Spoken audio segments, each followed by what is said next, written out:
welcome to another episode.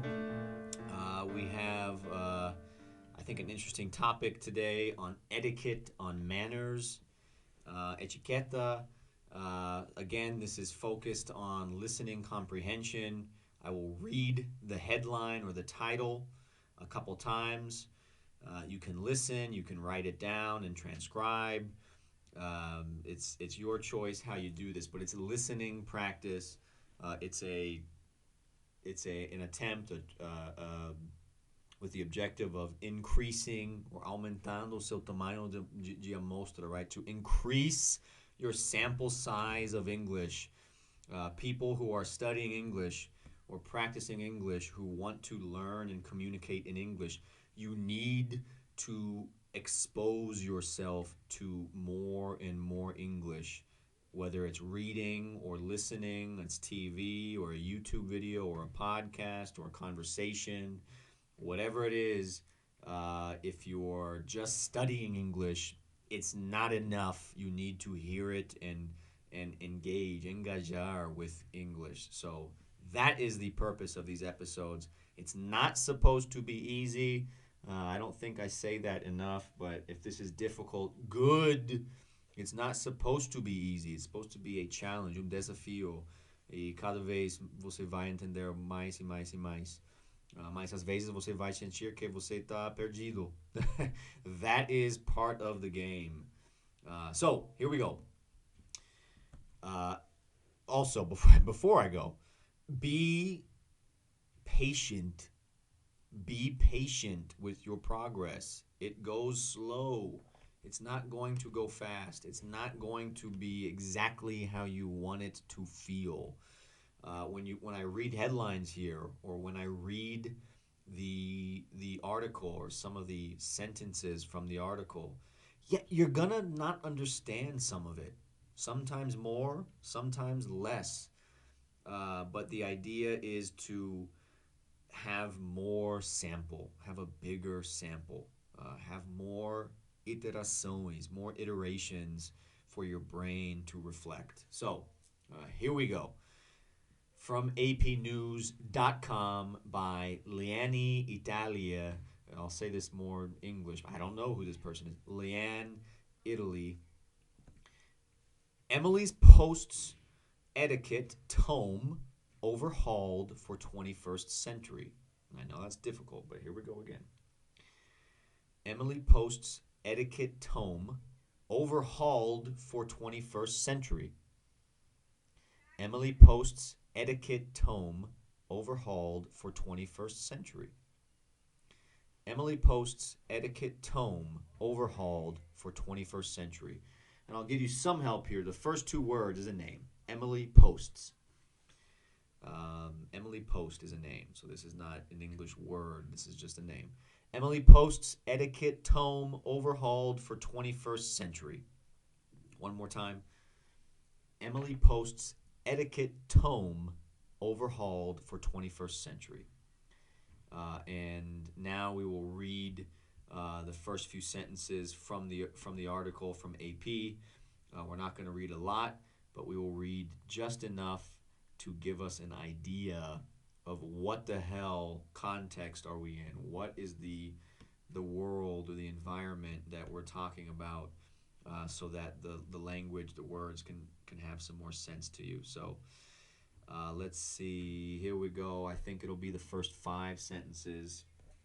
If you're reading on the article, you can look this up, right? If you slow down and get the headline, go and visit the article. I think I'll start posting the links to the articles in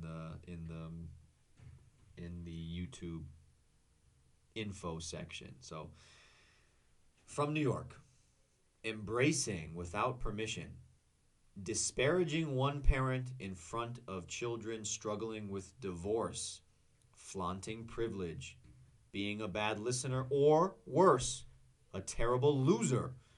The world and all its international black holes would likely have Emily Post spewing her tea. The grand dame of all things manners died in 1960. But 2 of her descendants have overhauled her book of tips for the 21st century to mark the centennial of the first edition. I think mostly that it's really easy to paint etiquette and manners as tools for elitism, tools for secrecy, tools for exclusion, said Lizzie Post, Emily's great great granddaughter and co author of the latest Emily Post's Etiquette.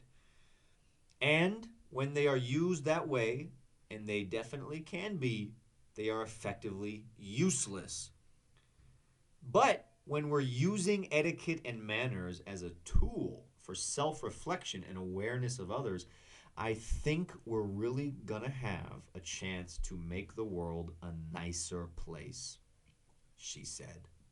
She being Lizzie Post, this granddaughter, this descendant from this woman who made Emily Post's Etiquette, 70 years ago.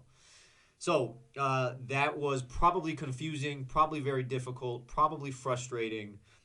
Good. The next segment, you will get some clarification on the vocab. And finally, at the end, the final segment, it will be questions and conversation.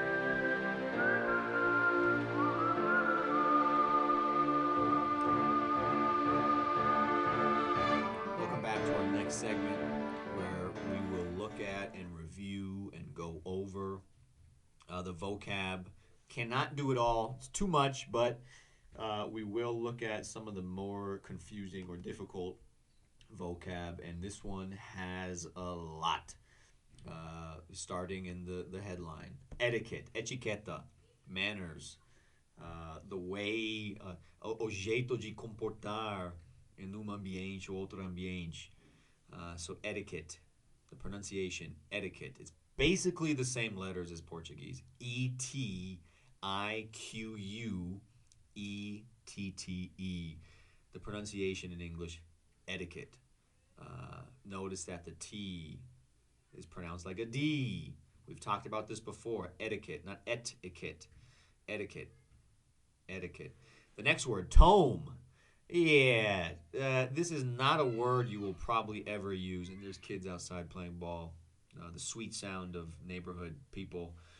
But tome, T-O-M-E, like home, but with a T.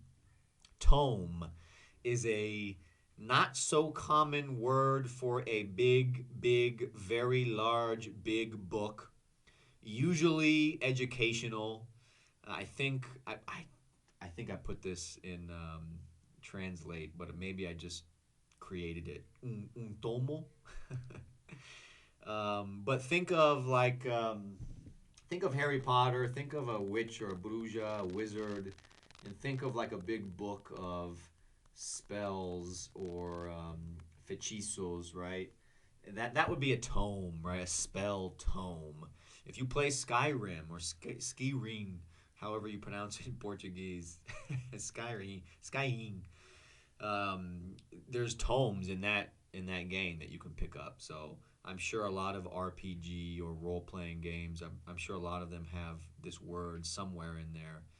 Dungeons and Dragons, I don't play that, but I imagine Dungeons and Dragons has tomes or some reference to tomes. Big, large books, usually educational, like teaching a witch how to make a fechizo, a spell. Overhaul.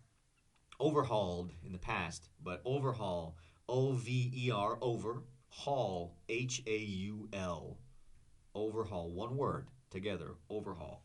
To overhaul something is to completely change something, to usually rules, big fundamental or structural changes to a system, I think, or to a hierarchy, to a structure, right? Structural changes, I guess.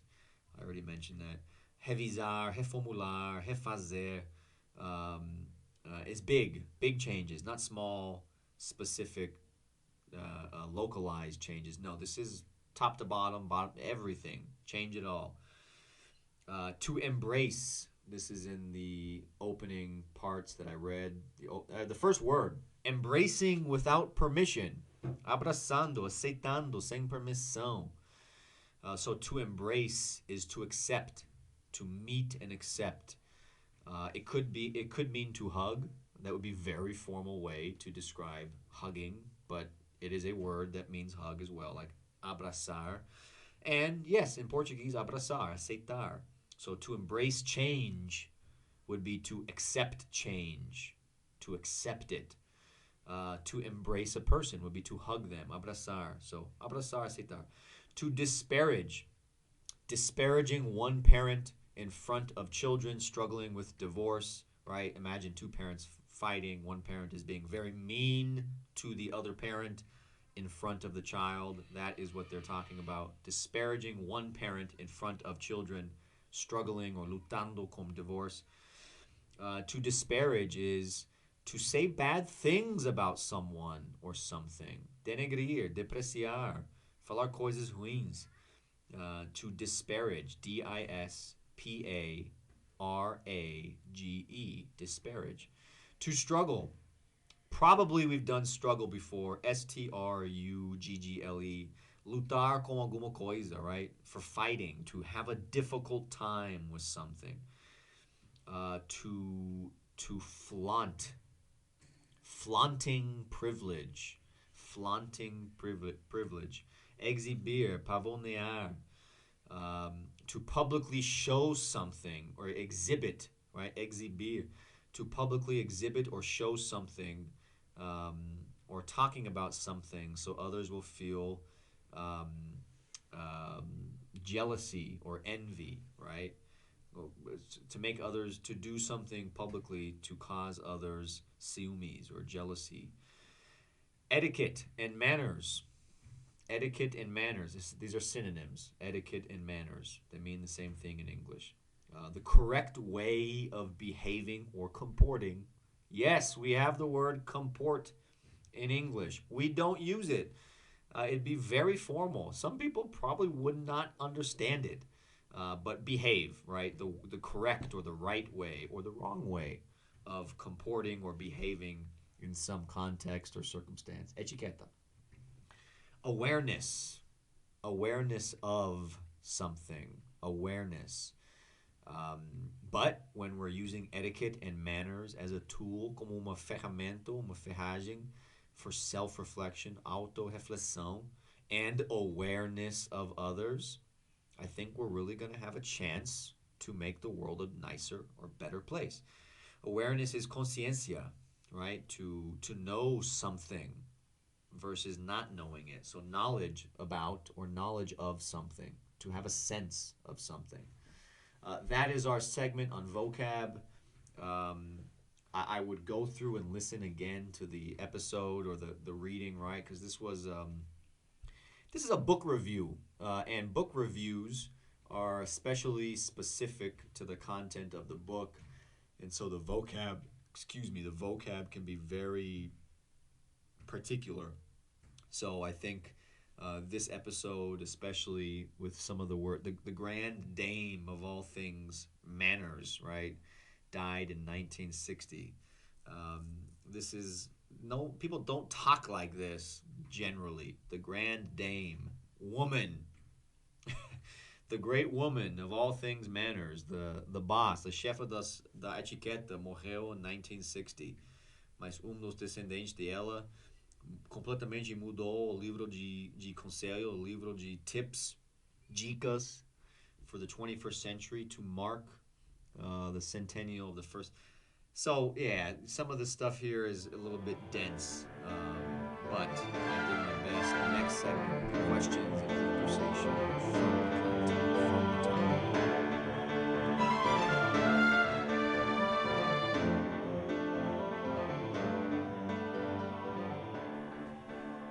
We're in here for the final segment of our episode on etiquette, on manners, 21st century manners. Versus 1960, which was someone made a new version of a book, a tome on manners, and this article was a book review, right? And now we are going to ask some questions for you to think about, for you to reflect in English, hopefully, and maybe even engage with me if you have the desire or patience to do so. So, questions that I have for you and for myself. Um, how might 21st century etiquette or manners in Brazil be different than 20th century etiquette and manners in Brazil? So, the original book that they're talking about was from 1960, 1960, ou década de 60. And the new book is from last year, 2022. So 21st century versus 20th century. Um, como serão as diferenças na etiqueta no Brasil e no Centúria 20 versus o Centúria 21, ou no 1960 e no 2020, 22, 23. So how could or how might 21st century etiquette in Brazil be different than 20th century etiquette in Brazil? So 60 years ago, 70 years ago, what are some different manners and etiquette that you could notice in Brazil? In the U.S., let's see if I can think of some in the U.S., some obvious differences in manners. I think a lot of them are about gender, right? I think in the U.S. and in a lot of places in the West, the 1960s would be women, not opening the door of the car. And a man, if there's a man there, is supposed to open the door of the car for the woman. Some other ones are not related to gender at all, like smoking, right? Smoking around people in the 21st century, where I'm from, that breaks the etiquette. That is bad manners. You're not supposed to be smoking around people because they don't. If they're not smoking, you assume that they don't want to be inhaling death, and so that would be an example of a different etiquette. So, what are the differences in Brazil from 70 years ago and now? What are some different manners? How have things changed? Number two, can you think of any technology specific modern etiquette and manners? Can you think of any technology specific or modern etiquette and manners? So think about technology. What are some etiquette and manners related to technology? I have some examples ready. Cell phones. For example, if someone shows you a picture on their cell phone, hey, look at this picture. You don't take their phone. You look at the picture in the phone, but the person holds their own phone. You don't take the phone from them. They might give you the phone, no problem. But if they're just showing you a one picture, you don't need to take the phone. That will be bad manners, in my opinion, at least from people I know. What else? You're sitting in a room. Someone else's phone is in front of you or near you. They get a text message. It's bad manners to read the text in public when someone else gets a text message. You can tell them, hey, you got a message, but you don't read it, and you don't say who it's from. Maybe they ask you, but it's bad manners to publicize or put someone's private text messages into the open. Again, pictures. Someone gives you their phone to look at a photo. You don't go to their different albums. You don't scroll through other photos. You just look at the picture that they wanted to show you. You don't have the privilege, right, to just start swiping through different photos. What else with cell phones? Someone gives you their phone to use for a specific application, aplicativo. You do not scroll or visit other applications. You only use the thing that you need to use, and you don't leave to other applications. That would be bad manners. What else? Netflix, watching shows at the end of the night, or films. Let's see. If you start a show with someone, when I say start a show, I don't mean the episode. I mean the entire show, the series. If you start a series with someone, you do not continue unless you are with that person. If it's someone who lives in your house. So again, if you start a show with someone, the first episode, you do not continue unless you are together. Maybe there's exceptions to that, like your partner thinks the show is bad and they say, "I don't care if you go ahead watch it without me." Okay, go ahead. Maybe you only watch one episode of a show. Maybe it's so late, tão tarde, that you're just putting on any show. It doesn't matter. You're not really paying attention. Okay, that's different. But if you're starting a special show together, um, a big show, a show that you've been waiting to watch. If you start it together, you don't watch it unless you are together again. You don't continue. What else? If someone is watching a show and you sit down in the same room, you don't ask to change the show. You wait for the episode to finish. You let someone finish their episode and then you ask about changing the show. You don't interrupt the episode. Um, if if you are in a room and you have the TV on and you don't care what is on, maybe you're going through your phone, maybe you're playing video games or somewhere else, maybe you're reading, whatever, maybe you're working, but you're not really paying attention to the TV, and someone joins you, you offer them the control. Hey, I'm not paying attention. You can choose a show if you want to. I don't care. You offer them control of the channel choosing, right? So those are some examples of modern etiquette with technology. What are some others? There's video games. There's public places with self checkout would be technology. Drive cars is technology. There's so many things, right? Computers.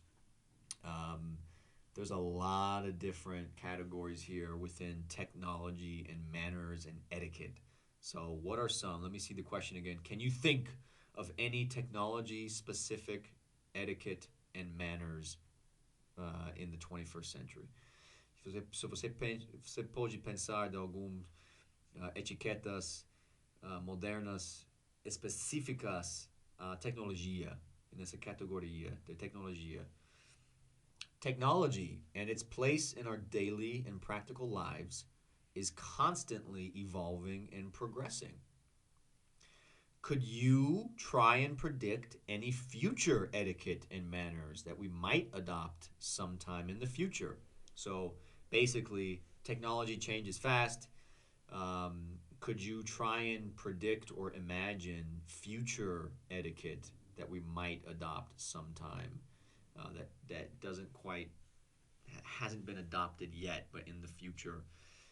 This is a tough one. I think. Future tech manners, future tech etiquette. Yeah, that's a difficult one to try and imagine. But think of a device or think of a environment, and think of okay, here is one like self-driving cars. New technology doesn't really exist yet, actually, but it kind of does. But in the future, right? Maybe there's if you have a self-driving car, it would be bad etiquette, hopefully against the law, to be sleeping. Maybe you need to control the car in a moment, so you shouldn't sleep. So, what are some other potential future etiquette and manners that we might adopt in the future? That is all I have for this topic. Manners and etiquette can be very different from different families, from different cultures and communities and regions and countries. So I'm interested in your family experience too. What are the etiquette and manners in your family that are changing or not changing, right? Eating dinner together at the table at whatever, 6 p.m. That used to be the etiquette and manners in my family a long time ago, and then that slowly changed. So, also, what are some personal etiquette and modern manners in your life? I hope you enjoyed the episode of the English Language Learning Podcast.